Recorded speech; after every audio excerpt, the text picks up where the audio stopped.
नमस्कार, बात बोलेगी में आपका स्वागत है। मैं हूं मुकेश कुमार।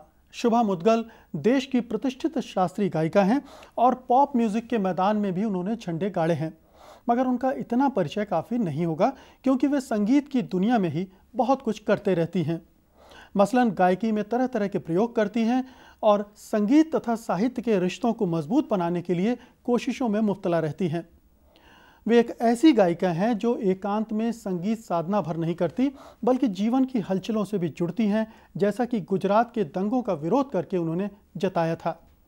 आज बात बोलेगी में शुभा मुद्गल हमारी मेहमान हैं, तो आइए उनसे बातें करते हैं। स्टूडियो में आपका स्वागत है शुभा जी। धन्यवाद। शुभा जी, हालांकि बातों का सिलसिला हम शुरू करेंगे, लेकिन और ये भी जानते हैं कि बात बोलेगी बात ही और भेद भी बात ही खोलेगी। लेकिन पहले देख लेते हैं आपके काम धाम नाम पर एक रिपोर्ट।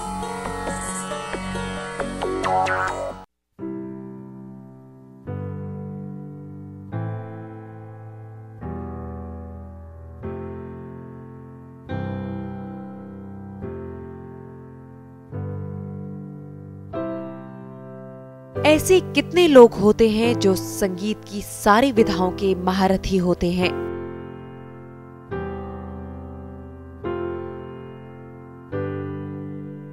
शुभा मुद्गल ऐसा ही एक नाम है।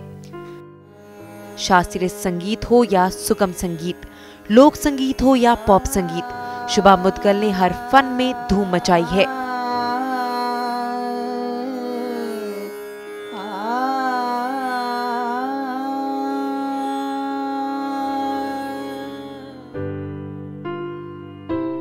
शुभा का जन्म इलाहाबाद में हुआ।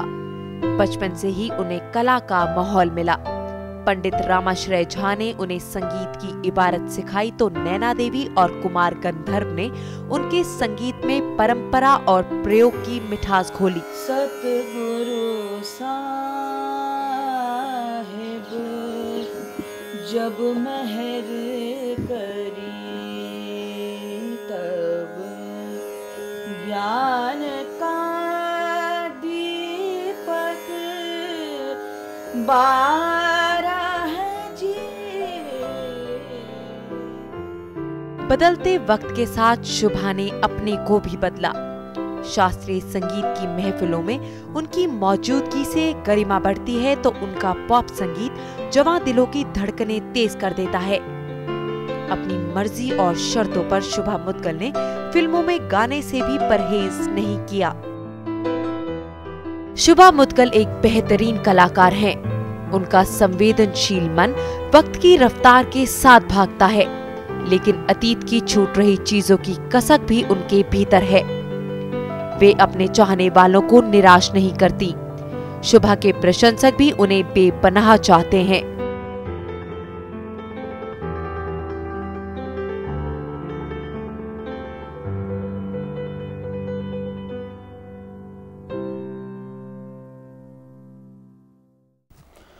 शुभा जी, आपके बहुत सारे रूपों से हम लोग परिचित हैं। संगीत में ही आप इतना कुछ अलग अलग करती रही हैं। बहुत सारे लोग आपको बहुत तरीक़ों से जानते हैं। लेकिन आप हमें बताएं, जब आपने अपना ये सफ़र शुरू किया था संगीत का, तो आप अपने को किस तरह से देखती थीं जहां आज आप हैं? क्या उसकी कल्पना आपने की थी उस समय? जी नहीं, जीवन में क्या मोड़ आएंगे, क्या रंग दिखाएगी ज़िंदगी, ये तो मुझे नहीं पता था। लेकिन ये ज़रूर है कि मेरे लिए जो सबसे ज़्यादा महत्व रखता है वो मेरा एक रोल है संगीत के विद्यार्थी का। मैं तब भी संगीत की विद्यार्थी थी और आज भी संगीत की विद्यार्थी हूँ। आज भी भाग्यवश मुझे गुरुजी पंडित रामाश्रय झा जी से सीखने का, तालीम लेने का अवसर मिलता रहता है। तो वो जो एक निरंतर आजीवन विद्यार्थी बने रहने की इच्छा है, और केवल इसलिए नहीं कि फेल हो रहे हैं फेल तो होते ही हैं, लेकिन जो एक यात्रा रहती है सीखने की, वो मेरे लिए बहुत महत्वपूर्ण है। तो वो रोल मेरा बिल्कुल कायम है। नहीं, मैंने ये सवाल इसलिए भी किया था कि आपने शुरू किया था नृत्य से जी, फिर आप संगीत में आई। जी, बहुत पुरानी बात की याद दिला दी आपने। मैं 4 वर्ष की थी तब मैंने कथक सीखना शुरू किया था, और थोड़ा बहुत 10-15 वर्ष में मैं थोड़ा बहुत मंच प्रदर्शन भी करने लगी थी। कथक में जो अभिनय का एक हिस्सा है जिसमें ठुमरी गाकर भाव बताने की परंपरा है, उसे जब मैंने सीखने की कोशिश की तो मुझे ये भी एहसास हुआ कि अरे मैं थोड़ा बहुत तो गुनगुना लेती हूँ, लेकिन एक तालीम लेके, एक विधिवत तालीम लेके जो सीखने का एक तरीका है, उससे जो जानकारी मिलेगी और जो उसके बाद जो बढ़त विस्तार आदि हो सकती है वो बिना सीखे नहीं हो सकती। इस कारण मैंने संगीत सीखना शुरू किया और फिर पूरी तरह से संगीत में जी बिल्कुल छलांग लगाई। और जब छलांग भी लगाई यानी मैंने अपना पूरा समय संगीत को ही समर्पित किया। लेकिन ये कभी नहीं सोचा था कि कब मंच प्रदर्शन होगा, कब टीवी पे आएंगे, कब रेडियो पे गाने लगेंगे। और जब ये होने लगा तब वो अनायास ही हुआ।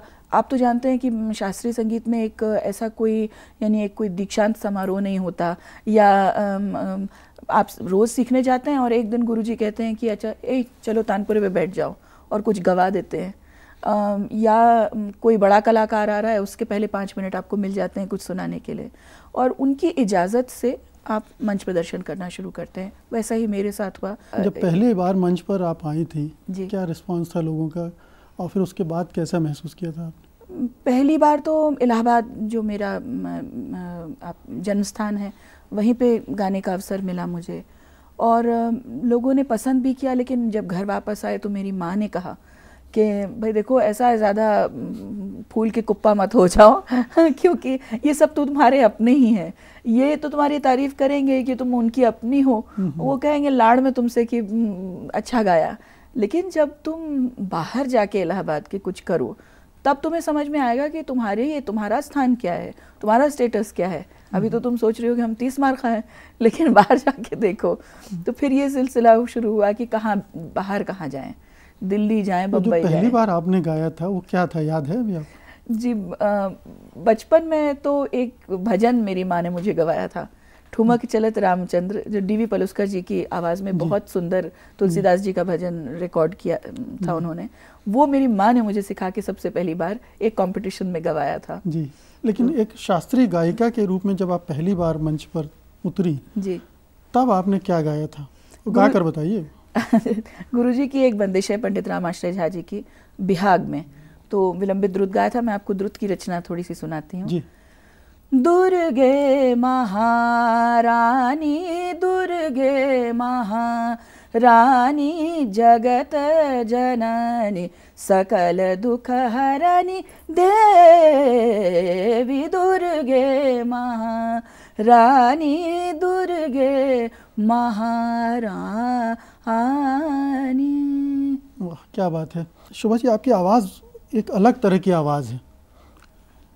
ये आपको पता था पहले से, या जब आप गाने लगी तब आपको लोगों ने बताया ये तो बिल्कुल अलग तरह किस्म की आवाज़ है, बिल्कुल अलग खड़ी हो जाती है भीड़ में? अलग आप कह रहे हैं तो एक बड़ा मज़ेदार एक वाकया याद आ रहा है कि गुरुजी से कोई मेरे विषय में कुछ बात कर रहे थे, तो उन्होंने बताया कि जब ये हमारे पास आई थी, यद्यपि इसकी आवाज़ संगीतोपयोगी नहीं है लेकिन हमने इसे तैयार किया। और सत्य ये है कि आप जिसे अलग कह रहे हैं वो यदि ऐसे कुशल गुरु ने, ऐसे विद्वान गुरु ने उसे ढाला ना होता तो शायद मुझे लोग यही राय देते कि भाई आप गाना छोड़ दीजिए और जो नृत्य सीख रही थी वो करती रहिए, या कुछ और कर लीजिए, सितार वगैरह सीख लीजिए, कोई तंत्र सीख लीजिए। आप ये बताइए कि शास्त्रीय संगीत में ये माना जाता है कि किसी भी शास्त्रीय गायक को, गायिका को उस चौहद्दी में रहना चाहिए, और आप हैं कि बार बार उस चौहद्दी को लांघती हैं। तो ये विद्रोहिणी वाला रूप कहाँ से आया आपके अंदर? नहीं, ऐसा कोई विद्रोह मैंने नहीं किया। मैंने जिन गुरुजनों से सीखा, हमारे गुरुजी पंडित रामाश्रय झा जी को ही आप को ले लें, तो उनको आप तो सुन भी चुके हैं, उनको शास्त्रीय संगीत के तो विद्वान हैं ही। आप उन्हें विद्यापति जी के पद गाने के लिए कहिए तो वो एक से एक पद आपको सुना देंगे। आप उनसे कहें कि आप तुलसी रामायण सुना दीजिए तो वो कंठस्थ है उन्हें। आप उन्हें कहें कि लोकगीत सुना दीजिए, उनका ही लिखा हुआ एक लोकगीत उन्होंने एक बार हमें सुनाया, हो गंगा तोर नियरे बसत नीक लागे, हो गंगा तोर नियरे बसत नीक लागे। तो अब ये चीज़ उन्हीं की लिखी है, उसी व्यक्ति की रचना है जिसने सिंदूरा में ध्रुपद भी रचा है और यमन में ख्याल भी रचा है और खमाज में ठुमरी भी रची है। तो इस प्रकार का उनका जो एक व्यापक उनकी रुचि है संगीत में, साहित्य में, जब उनसे हम लोग सीख रहे हों तो संभव नहीं है, हम तो उतना नहीं कर सकते जो वो करते हैं, लेकिन ये बात उनकी तालीम नहीं हमें सिखाई कि ऐसा कोई संगीत नहीं है जिसे आप न सुनिए या जिससे आप जानकारी हासिल करने की कोशिश ना कीजिए। तो स्वाभाविक ही है कि मुझे भी अलग अलग प्रकार के संगीत ऐसा तो नहीं कि शास्त्रीय संगीत में बहुत कुछ तयशुदा है, ये राग हैं, ये बंदिशें हैं, ऐसा गाइए और इसी तरह से गाइए वगैरह वगैरह, ये किसी तरह से एक रास्ता पैदा करती हूँ और आप उसे तोड़ने के लिए नए प्रयोगों की तरफ भागती हूँ? नहीं, ऐसा तो नहीं है, क्योंकि अगर आप बड़े कलाकारों का संगीत जांचें, परखें, उसे समझने की कोशिश करें तो आप देखेंगे कि जैसे पंडित कुमार गंधर्व हैं, उन्होंने लोक संगीत से प्रभावित होकर शास्त्रीय संगीत में कितना काम किया। तो संभव नहीं है मुकेश जी कि यदि आप संगीत के विद्यार्थी हों तो कान बंद करके बैठ जाएं और कहें कि नहीं, हम शास्त्रीय संगीत के अतिरिक्त और कुछ नहीं सुनेंगे, और यदि सुनेंगे, समझेंगे, परखेंगे तो उसका प्रभाव कहीं ना कहीं आपके ऊपर नजर आएगा। क्या एक वजह ये भी हो सकती है कि आप एक बड़े श्रोता वर्ग तक पहुंचना चाहती हैं और उनकी रुचियों के हिसाब से कई तरह की चीज़ें क्रिएट करना चाहती हैं और इसलिए भी आप ये करती रहती हैं? वो मुझे नहीं लगता है कि संभव है किसी भी कलाकार के लिए या किसी भी संगीत के विद्यार्थी के लिए ये जान पाना कि अब हमारे श्रोता को क्या चाहिए या क्या उसे पसंद आ जाएगा। हिट प्रिडिक्ट करना किसी के लिए भी संभव नहीं है। अगर मेरी ये इच्छा होती कि मैं ज़्यादा से ज़्यादा श्रोताओं तक पहुंचूं तो फिर तो मैं वही चीज़ गाती जो ज़्यादा पॉपुलर है। जी, आपने भारतेंदु जी पर काफ़ी काम किया और आपका एल्बम भी उस पर पूरा आने वाला है। जी, मैं अब आने वाले दिनों में तैयार हो जाएगा एल्बम, और उनके ऐसे कुछ पद जो विशेष रूप से ठुमरी दादरा शैली में हमें लगा कि अच्छे लगेंगे, उन ऐसी 21 चीज़ें मैंने रिकॉर्ड की हैं। कुछ इन ऐसे पद हैं जिनकी धुन अनीश प्रधान ने उन्होंने तैयार की है और कुछ चीज़ें मैंने स्वयं रचना की है। तो ब्रेक में जाने से पहले एक ठुमरी या दादरा कुछ छोटा सा टुकड़ा ज़रूर आपको सुनाती हूँ। उनकी एक कजरी है।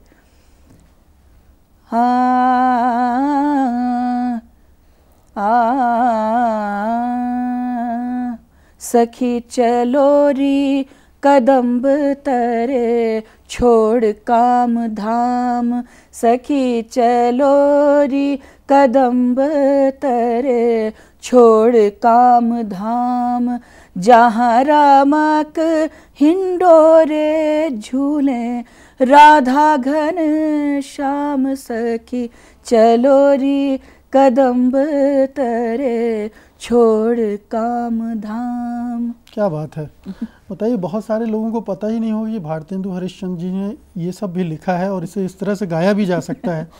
बहुत बड़ा काम है ये आप कर रही हैं।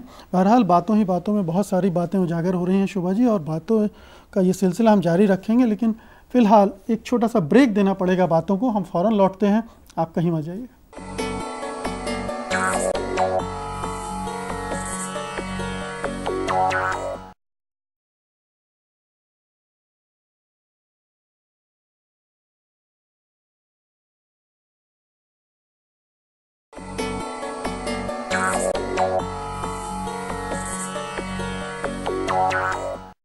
ब्रेक के बाद आपका एक बार फिर से स्वागत है। आप देख रहे हैं बात बोलेगी और मैं हूं मुकेश कुमार। जिन दर्शकों ने अपने टीवी सेट्स देर से खोले हों उन्हें हम बता दें कि आज हमारी मेहमान हैं जानी मानी गायिका शुभा मुद्गल। शुभा जी, ब्रेक के पहले हम बात कर रहे थे, आप भारतेंदु हरिश्चंद्र जी की बात की थी, आपने उनकी रचनाओं को ढूंढ कर निकाला, उन्हें संगीतबद्ध किया। साहित्य की तरफ आप बहुत घुसपैठ करती रहती हैं संगीत के साथ में, लेकिन लिखने की कोशिश नहीं करती। करनी चाहिए आपको। आप इतना अच्छा सोचती हैं, इतना अच्छा गाती हैं, निश्चित रूप से लिखेंगी भी तो बहुत अच्छा होगा वो। बहरहाल ये जो साहित्य और संगीत का रिश्ता बहुत पुराना है हालांकि, लेकिन हम देख रहे थे कि बीच में एक दूरी सी पैदा हो गई थी और एक बड़ा काम आपने शुरू किया, लोगों का ध्यान एक बार फिर से खींचा है कि साहित्य से वो चीज़ें लाई जानी चाहिए संगीत में, ताकि वो चीज़ें संगीत के मार्फत भी लोगों तक बहुत अच्छे से पहुंच सकती हैं।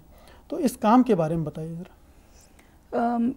जिन लोगों से मैंने तालीम ली वो स्वयं वाग्यकार हैं, स्वयं अपनी रचनाओं के बोल भी लिखते हैं, लेकिन ये कर पाना तभी संभव है जबकि आपको साहित्य की अच्छी जानकारी हो। मैं पहले तो कॉलेज में एक बार एक स्वागत गीत पंत जी का लिखा हुआ वो कुछ गाने का प्रयास किया, कभी उनकी कोई कविता गाने का प्रयास किया, कभी महादेवी जी की कोई कविता गाने का प्रयास किया, पर फिर लगा कि ये तो ऐसी सामग्री तो बहुत सारी है, भक्ति साहित्य इतना सारा है जो वैष्णव मंदिरों में गाया जाता है। और मेरी मुलाकात भी ऐसे लोगों से हुई जिनको इसकी जानकारी बहुत ज़बरदस्त है। अभी आपने दुष्यंत कुमार जी की गज़ल को गाया था, गज़लों को गाया था जी, वो मैंने बागेश्वरी में गाने का प्रयास किया था। हो गई है पीर पर्वत सी पिघलनी चाहिए इस हिमालय से कोई गंगा निकलनी चाहिए। हो गई है पीर पर्वत सी। तो ये अभी 1857 पर आपने काफ़ी काम किया, जगह जगह से उस दौरान लिखी गई और उसके बाद स्वतंत्रता संग्राम के दौरान बहुत सारा जो साहित्य रचा गया उस पर आपने काम किया। और तो सन 57 की जो खोज परख आप करती रही हैं उसके बारे में बताइए। आजकल ऐसा लगने लगा कि जब भी हम कोई देशभक्ति का गीत गाना चाहते हैं तो 2 ही 3 गीत जहन में आते हैं और वो भी आजकल जो पॉपुलर हैं। लेकिन मैं पढ़ रही थी और पुराने रिकॉर्ड सुन रही थी तो ऐसा लगा कि ऐसे बहुत सारे गीत हैं जो हम दुर्भाग्यवश भूल रहे हैं और जिनके बारे में हमें जानकारी नहीं है। कई बार कविता केवल मिलती है, नोटेशन या उसकी रिकॉर्डिंग कोई नहीं मिलती है।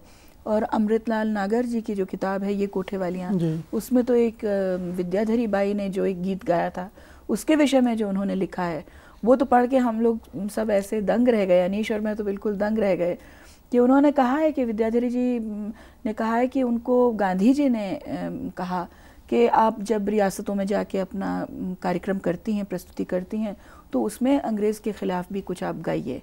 और उन्होंने ऐसा करना शुरू किया और वो कहती हैं कि अब मैं बहुत बुज़ुर्ग हो गई हूँ तो मुझे याद नहीं आता, लेकिन एक गीत उन्होंने नागर जी को शायद लिख के भेजा।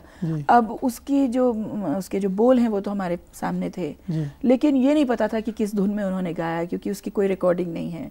लेकिन चूंकि वो ठुमरी दादरा की बहुत मशहूर कलाकार थी तो हमें लगा कि शायद ये दादरा शैली में ही ठीक बैठेगा, इसलिए अनीश ने उसे इस तरह से, मैं आपको कुछ पंक्तियां सुनाती हूँ। हाँ,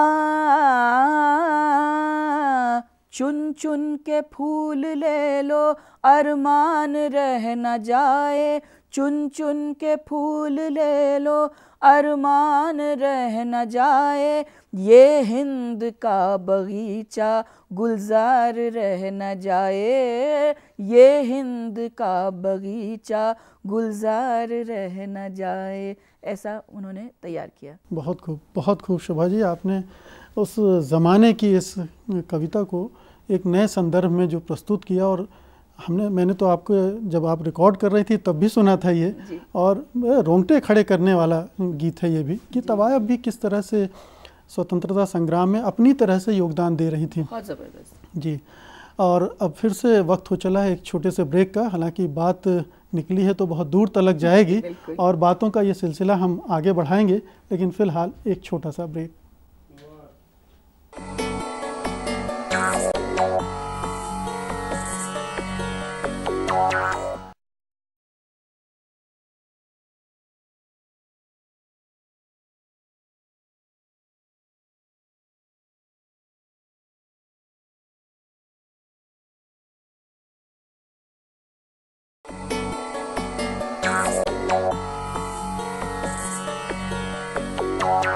ब्रेक के बाद आपका एक बार फिर से स्वागत है। आप देख रहे हैं बात बोलेगी, और बात बोलेगी में आज हमारी मेहमान हैं जानी मानी गायिका शुभा मुद्गल।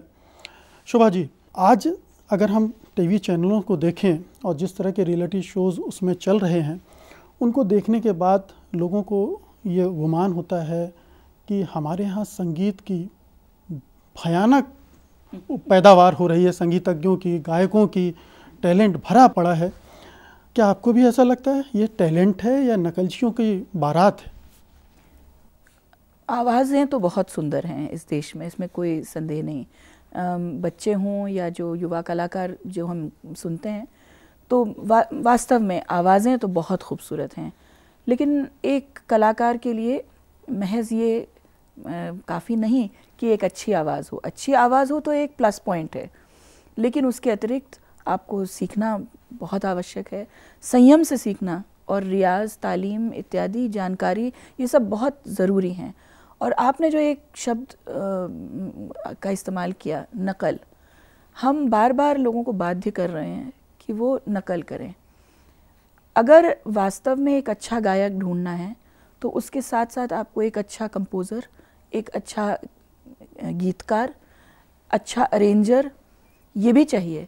ऐसा क्यों ज़रूरी है कि पुराना गाया हुआ गीत जो अच्छा है, बहुत अच्छे गीत है और बहुत अच्छे कलाकारों ने गाए हैं वो गीत, लेकिन हम क्यों बाध्य करें किसी को कि वो फलां की तरह ही गाएं, फलां की तरह ही गाएं? हमको तो ये प्रेरणा लेनी चाहिए कि उस कलाकार ने देखिए कैसे अपनी पहचान बनाई है, तो हम भी चाहते हैं कि हमारी अपनी पहचान बने, हम एक ओरिजिनल गीत गाएं और अपनी तरीके से गाएं। वो बात नहीं देखी, उसका कोई ध्यान नहीं। कौन सी नीयत है, कौन सी नीयत काम कर रही है इसके पीछे जो इस तरह की चीज़ों को ही प्रमोट करना चाहती है? देखिए, इतनी जल्दी, जो लोगों को बहुत जल्दी है, और मंच का जो आकर्षण है वो एक बहुत ही घातक आकर्षण है। अगर एक बार इस रातों रात स्टार बन जाएंगे आप, लाखों करोड़ों लोग आपको जानने लगेंगे, पैसे मिलेंगे। बिल्कुल जी। हालांकि मुझे नहीं पता कि कितने दिन तक वो पैसे मिलते हैं और कितने दिन तक वो लोग आपको देखते हैं, क्योंकि अगर आप पुराने जो पहले चल रहे थे टैलेंट हंट्स, उनके विजेताओं को ढूंढें आज, तो बेचारे अब उनको ना तो वो देखने को मिलते हैं ना सुनने को मिलते हैं वो। लेकिन ये एक और भी जो जल्दीबाजी है कि 2 महीने के अंदर हम नया वॉइस ऑफ इंडिया या हम नया इंडियन आइडल ढूंढ लेंगे। 2 महीने के अंदर आपका मेकओवर तो हो सकता है, आप वज़न भी घटा सकते हैं थोड़ा बहुत, नहीं मैं नहीं घटा सकती लेकिन और लोग घटा लेते हैं, लेकिन आप 2 महीने में नौसिखिया से आप उस्ताद बन जाएंगे, ये संगीत में तो संभव नहीं है, और मुझे लगता है किसी भी फील्ड में ये संभव नहीं है। तो वो जो जल्दबाजी है, वो जो आज मुझे लगता है इसके पीछे, ये जल्दबाजी तो कलाकारों की तरफ से हो सकती है, लेकिन जो चैनल चलाने वाले हैं उनका मकसद तो दूसरा है। उनको भी जल्दी है कि वो जितनी जल्दी अपनी टीआरपी भी बढ़वाएं और अपने एडवर्टाइजर्स भी, उनको भी आकर्षित करें, उन्हें भी बहुत जल्दी है। आपको किसी ने ऑफर नहीं किया कि फलां प्रतियोगिता में आप जज बन जाइए? नहीं, मैं तो बहुत साल पहले जो पहला ऐसा चैनल, एक टैलेंट हंट शुरू हुआ था, पॉप स्टार्स, बिल्कुल पहला चैनल वी ने चलाया था वो, उसमें मैं ज्यूरी में थी। उसके बाद से मैंने सोच लिया कि अब मैं किसी भी टैलेंट हंट में नहीं जाऊंगी। तो अब फ़ोन तो आते रहते हैं कि कभी आप गेस्ट बन के आइए, कभी ज्यूरी में बन के आइए, और कभी प्रतियोगिता में भी आप शामिल हो जाइए लेकिन मैंने कहा नहीं, मुझे आप रहने ही दें, मैं टेलीविज़न पे ही कभी कभी देख लूँ, इससे यही बहुत है मेरे लिए। जी। कैसा अनुभव था आपका जो जिसमें आप ज्यूरी में थी? उसमें इतना तो मैं कह सकती हूँ कि 5 प्रतिभाशाली लड़कियों को हमने चुना, और किसी ने हमें बाध्य नहीं किया कि आप इसको लीजिए क्योंकि ये इमेज इसकी अच्छी है। लेकिन मुझे ये बिल्कुल साफ जाहिर हो गया कि इस प्रकार ये सीरियस मामला नहीं है, और एक तरह से बच्चों की, युवाओं की प्रतिभा के साथ हम खिलवाड़ कर रहे हैं। तो मुझे लगा कि ये जिम्मेदारी का काम नहीं होगा, यदि मैं इसके साथ जुड़ूं तो अच्छी बात नहीं होगी। और मैं पहले भी देख चुकी थी, कई बार सारेगामा इत्यादि में मैं प्रतियोगिता में जज बन के गई, और मैंने बच्चों के लिए, मुझे बहुत मज़ा आता है बच्चों के साथ काम करने में, लेकिन मुझे यही लगा कि हम इन बच्चों को कलाकार इतनी जल्दी बना दे रहे हैं बिना सोचे कि उनको सीखना भी है, उनके लिए क्या अच्छा है। देखिए, कलाकार आप बना तो दें, लेकिन उनको स्कूल भी जाना तो आवश्यक है, उनको पढ़ाई भी करना भी तो आवश्यक है, उनके लिए ये भी आवश्यक है कि आप उन्हें तमाशबीन न बना दें। कितने घंटों तक आप उनसे रियाज करवाएं, ये भी तो हम जानते हैं कि अच्छे अच्छे कलाकार हुए हैं जो चाइल्ड प्रोडिजी जिन्हें कहा जाता है। अगर आप उनको 12 घंटे रियाज करेंगे तो उनके कंठ पर क्या असर पड़ेगा। तो ये सारी चीज़ें सोचने वाली हैं। मुझे लगा कि ये जिम्मेदारी का काम नहीं होगा। अगर इन प्रतियोगिताओं को छोड़ भी दें तो शुभा जी को आज के संगीत के माहौल में कौन सी बातें चिंता पैदा करती हैं? एक बहुत बड़ी चिंता सभी को सताती होगी कि भारतीय संगीत की जो विविधता थी, यानी आप एक किसी प्रकार के संगीत को भारतीय संगीत का प्रतिनिधि नहीं बना सकते थे। शास्त्रीय भी है, भक्ति संगीत भी है, भक्ति संगीत में कीर्तन भी है, भजन भी है, कव्वाली है, नाम संकीर्तन भी है, समाज गायन भी है, अलग अलग प्रकार की चीज़ें थी, शब्द गुरबानी भी है। अब हो क्या गया है कि अगर आप भारतीय संगीत कहते हैं तो आपको केवल एक प्रकार का संगीत याद आता है, वो जो लेटेस्ट बॉलीवुड हिट है। हर जगह पे, हर चैनल पे, हर रेडियो स्टेशन पे कितनी अचंभे की बात है कि संगीत सुनने के माध्यम तो कितने ज़्यादा हो गए हैं। आज आपको तो ये ज़रूरत ही नहीं है कि आप एक म्यूज़िक सिस्टम ख़रीद के आप संगीत सुने, आप तो मोबाइल फ़ोन पे संगीत सुन सकते हैं, डाउनलोड कर सकते हैं। तो जहाँ संगीत सुनने का साधन बढ़ गया है, वहाँ जो संगीत की विविधता है वो भी बढ़नी चाहिए। अगर इतने साधन बढ़ रहे हैं तो आपको झारखंड का संगीत भी सुनने का अवसर मिलना चाहिए, उत्तराखंड के भी संगीत सुनने का अवसर मिलना चाहिए, लेकिन वो नहीं होता। ज़्यादातर इन सारे प्लेटफॉर्म्स पे एक ही प्रकार का संगीत हमें सुनने को मिलता है और धीरे धीरे ये अवस्था हो जाएगी, ये परिस्थिति आ जाएगी। बाजार ऐसी चीज़ों को प्रमोट करता है जिसका उपभोग ज़्यादा लोग कर सकें। हाँ, ये तो बिल्कुल आपने सही कहा। और इस वजह से जो आप झारखंड का संगीत या किसी फोक म्यूज़िक की बात करें तो वो धीरे धीरे और भी गर्त में चला जा रहा है। और पर मैं तो ये पूछना चाहती हूँ कि जो ये कहते हैं कि उपभोक्ता जो ज़्यादा है उसी प्रकार का संगीत सुनाइए, तो आपने जाना कैसे कि झारखंडी संगीत के लिए नहीं है सुनने वाले, श्रोता नहीं है, या उत्तराखंड के संगीत के लिए नहीं। मुझे तो लगता है अगर हम आज यहाँ बैठ के अफ्रीका का संगीत सुन सकते हैं, आज हम इजरायली डीजे को बुला के हज़ारों की तादाद में लोगों को सुन सकते हैं, आज हम जब शकीरा को बुला रहे हैं और जेनिफर लोपेज़ को बुला रहे हैं, तो क्यों नहीं हमारा संगीत विश्व भर में सुना जा सकता है। ये भी तो पूरा विश्व अब हमारा है, तो हम अपना संगीत पूरे विश्व को सुना सकते हैं। ये जो नई प्रवृत्ति आई है, दृश्यों से जुड़ गया है संगीत जी। लोग देखते ज़्यादा हैं, सुनते कम हैं। बिल्कुल। तो ये एक अलग से एक बड़ा खतरा मंडरा रहा है, बहुत ज़बरदस्त। और उसमें भी देखना क्या है, मतलब कमाल की बात यह है कि मैंने कुछ ऐसे गीत गाए हैं जो कि सामाजिक समस्याओं से जुड़े हुए थे। तो यानी यदि आप ऐसा गीत गाएं जो मान लीजिए HIV एड्स की प्रॉब्लम को लेके है, अब असली एक वीडियो जिसमें कि हम आप जैसे दिखने वाले साधारण लोग वो उसमें नहीं आ सकते, उसमें कोई ना कोई फिल्मी कलाकार हो तभी लोग उसे देखेंगे। वो जब तक मूवी के स्केल पे ना बनाया जाए। मुझे याद है वो एक गीत जो आया था, अमिता वशिष्ठ थी उसमें। हाँ, मन के मंजीरे बहुत खूब गाया था आपने। और उसके बाद भी एक गीत मैंने गाया जो ये एक लड़कियों के लिए, एक गर्ल चाइल्ड के लिए मैंने एक गीत गाया था, सपना देखा है मैंने। और एक युवा फिल्म मेकर थे कबीर कौशिक, उन्होंने बहुत सुंदर वीडियो बनाया। उसमें कोई ऐसी जानी मानी कलाकार फिल्म की नहीं थी, लेकिन वो गीत बहुत बढ़िया उन्होंने फिल्म जो वीडियो बनाया। लेकिन अब वो माहौल ही नहीं रहा कि जिसमें आप बीड़ी जलाइले ज़्यादा आकर्षित करता है लोगों को। नहीं, या तो बीड़ी जलाई ले या फिर क्रेजी किया रे इसी तरह के गाने चल रहे हैं जी। और क्या चिंता है, हमारा जो फोक संगीत है, लोक संगीत है, वो भी इसी तरह से हाशिए में चला गया है, उसकी भी पूछ परख बंद हो गई है। और वहाँ तो दूसरा एक मसला और भी है संगीत को लेकर, बौद्धिक संपदा का एक बड़ा सवाल मंडरा रहा है। उसके बारे में भी हमने चर्चा नहीं की है ज़्यादा। लोक संगीत जैसा आपने कहा, हमारे यहाँ तो एक भंडार खजाना है। अब अगर उस खजाने में से कुछ मैं सीखना चाहूँ और उसे प्रस्तुत करना चाहूँ, तो बात उठती है कि मैं किसको श्रेय दूँ। मैं कैसे बताऊँ लोगों को कि मुझे ये मांड या ये उत्तराखंडी गीत या ये ब्याह का गीत मुझे कहाँ से मिला।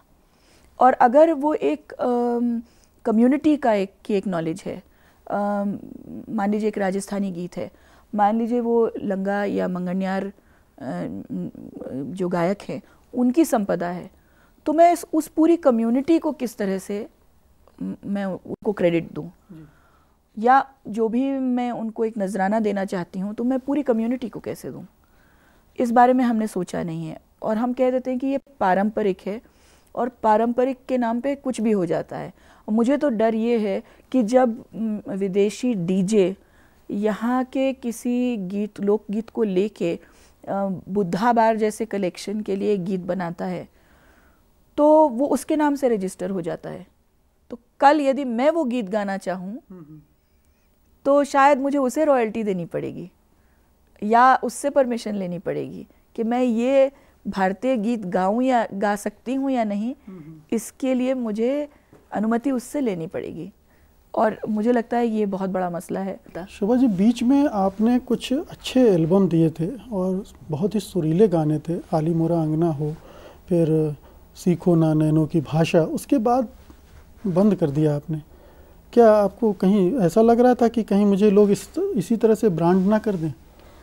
नहीं, ऐसा मुझे नहीं लगा। मैंने पिछले वर्ष तक एक गीत गाया है, एक डीजे के साथ मैंने काम किया था, गौरव इस्सर नाम है उनका। उनके लिए मैंने एक गीत, पंजाबी गीत गाया था। अच्छा। भैरवी में उन्होंने एक गीत बनाया था, बहुत सुंदर, मुझे पसंद आया। उन्होंने मुझे कहा कि आप गाइए हमारे लिए, मैंने गाया और एक पूरा एल्बम गाया उनके लिए। अब भी गाती हूँ बीच बीच में कुछ गीत, फिल्मों के लिए भी। भैरवी में पंजाबी एल्बम, ये तो नहीं, गीत जी, तो आपको सुनाती हूँ वो एक दो पंक्तियाँ। सुनना पड़ेगा उसे। मैं सुती रहिया, मैं क्यों सुती रहिया, अमृत वेले मैं सुती रहिया, ऐसा गीत था वो। तो गाया तो मैंने पिछले वर्ष तक भी गाया, अभी हाल फिलहाल में एक फिल्म के लिए भी गाया। लेकिन ये ज़रूर है कि मुझे लगता है कि ऐसा गीत गाना चाहिए या ऐसा एल्बम उसमें भाग लेना चाहिए जिसमें कि लगे कि हाँ मुझे भी आनंद आया, और ये नहीं कहना पड़े कि बगलों झाँक के कि अब क्या करें, ऐसा ही गीत संगीत चल रहा है, अब क्या करें, माहौल ही ऐसा है इसलिए हमें ये करना पड़ रहा है। मैं किसी भी प्रकार की अपॉलॉजी नहीं देना चाहती। लेकिन आली मोरा अंगना जब आपका एल्बम आया था और उस समय जब लोगों ने सुना तो लगा था कि एक सूफियाना अंदाज में जो गायकी है वो आपसे और आगे सुनने को मिलेगी। हालांकि आप ही ने, मुझे याद है कि एक इंटरव्यू में कहा था कि वो सूफियाना नहीं है, संगीत सूफियाना संगीत नहीं है, लेकिन फिर भी लोगों को बड़ी उम्मीदें बंधी थी। आपको नहीं लगा कि कुछ और उस तरह का करना चाहिए? आप रिपीट तो नहीं करना चाहिए, उसी चीज़ को फिर से दोहराने का प्रयास तो नहीं करना चाहिए। हाँ, मैं गा रही हूँ ऐसी चीज़ें जो कि सूफियाना कविता के अंदाज में हैं, लेकिन आज अली मोरे अंगना कब आया था मुकेश जी? मुझे लगता है 10-12 साल हो गए जी। आज अगर वो आता तो शायद उसकी सफलता वो ना होती, या अगर होती तो फिर मुझे किसी, मैं आपसे इसमें इत्तेफाक नहीं रखता हूँ, मुझे किसी राखी सावंत को लाना पड़ता शायद उसके ना, ना, ना, बिल्कुल, फिर भी वो चलता है, वो गूंजता है। तो देखिए, अब ये कहना पड़ेगा कि जब कोई कंपोज़र कहे, उस ज़माने में मुझे जवाहर वातल ने कहा था ये गीत गाने के लिए, बाद में मन के मजीरे मुझे शांतनु मोइत्रा ने गवाया था। तो अब इंतज़ार है कोई ऐसे कंपोज़र का जो कहे कि चलिए ये चीज़ फिर से कोशिश करते हैं, मैं तो हाजिर हूँ। तो अब इस समय क्या मसरूफियात हैं आपकी, क्या कर रही हैं इस समय? एक प्रोजेक्ट तो ऐसा है जो हमारी एक वेबसाइट है _records.com। अनीश मेरे पति और मैंने इसे करीब 4 वर्ष पहले हमने स्थापित की थी ये कंपनी और वेबसाइट चालू की थी, जिसमें कि हमने ये कोशिश हमारी थी कि अलग अलग प्रकार, विभिन्न प्रकार का भारतीय संगीत कलाकार स्वयं लाएं और अपने श्रोताओं तक पहुंचाएं। तो कोई उन्हें बाध्य ना करे कि आप ऐसा ही गीत गाइए, या आलाप थोड़ा सा छोटा कर दीजिए, या इसे कुछ, अगर गज़ल गाते हैं तो अल्फाज ऐसे ले लीजिए जो सबको समझ में आ जाए। ऐसा कोई हमने बंधन नहीं रखा। और इसके अतिरिक्त कॉपीराइट भी हमेशा कलाकारों के साथ ही रहती है, वो जैसा चाहें अपना गीत संगीत प्रस्तुत करें और अपने श्रोताओं तक पहुंचाएं, उन्हें पूरी स्वतंत्रता है। तो ये हमने एक प्रोजेक्ट शुरू किया था और बड़ी खुशी है आपको बताते हुए कि हमने 2 CDs के साथ काम शुरू किया था। आज 90 से ऊपर एल्बम्स हैं हमारे साइट पर, बहुत सारी किताबें भी। अपनी आवाज़ को या अपने हाथों को हम इंश्योर नहीं कर सकते, लेकिन पिछले वर्ष हमें ओरिएंटल इंश्योरेंस ने एक ऐसी पॉलिसी दी जो कलाकारों के लिए है। तो अगर कलाकार, भारतीय कलाकार चाहें कि अपना जो फ्यूचर है उसके बारे में वो सोचना चाहें, तो ऐसी एक पॉलिसी तैयार है जो उनके लिए ही बनी है। जो अगर दुर्भाग्यवश ऐसा समय आता है जब वो एक्सीडेंट या इंजरी की वजह से नहीं काम कर सकते, तो ये पॉलिसी है उनके लिए। तो ऐसे थोड़े बहुत काम भी करते रहते हैं। जी शोभा जी, अब विदाई के वक्त हम आपसे एक और बार फिर निवेदन करेंगे कि इस बैठक की समाप्ति अगर आपके गायन से हो। आपको नीरज जी की लिखी हुई कुछ पंक्तियां सुनाना चाहती हूँ, क्योंकि आजकल हिंसा बहुत है। हमारे देश में तो है, ये बाहर भी है। जिधर देखिए खून बहुत ज़्यादा दिखाई देता है और मैं उसके खिलाफ हूँ। जी नीरज जी, मुझे याद है कि आपने गुजरात दंगों के खिलाफ मतलब हर मुहिम में आप शामिल हुई, और अमूमन इस तरह से संगीतकार या गीतकार इस तरह की किसी हलचलों में शामिल नहीं होते, तो ये अलग किस्म की आपकी शख्सियत इससे निकल कर आई। जिस प्रकार की बर्बरता दिख रही है उसमें मुझे लगता है ये पंक्तियां गाना आवश्यक है।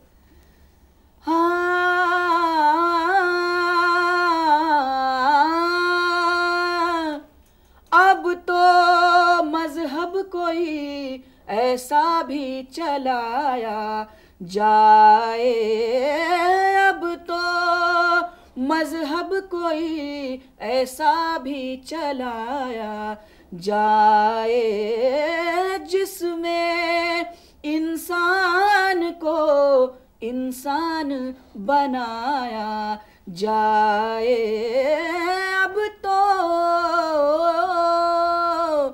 आग बहती है यहाँ गंगा में, झेलम में भी आग बहती है यहाँ गंगा में, झेलम में भी।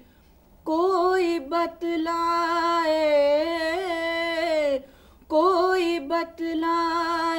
कहाँ जाके नहाया जाए।